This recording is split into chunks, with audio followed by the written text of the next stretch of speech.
You ask Tiger to calculate. This deals with long multiplication. The final result is 9,875.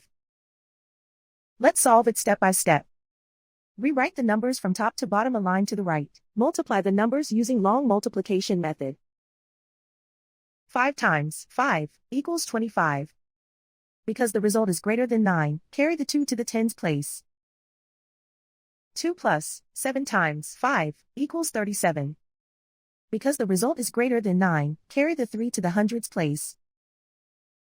3 plus 9 times 5 equals 48. Because the result is greater than 9, carry the 4 to the thousands place.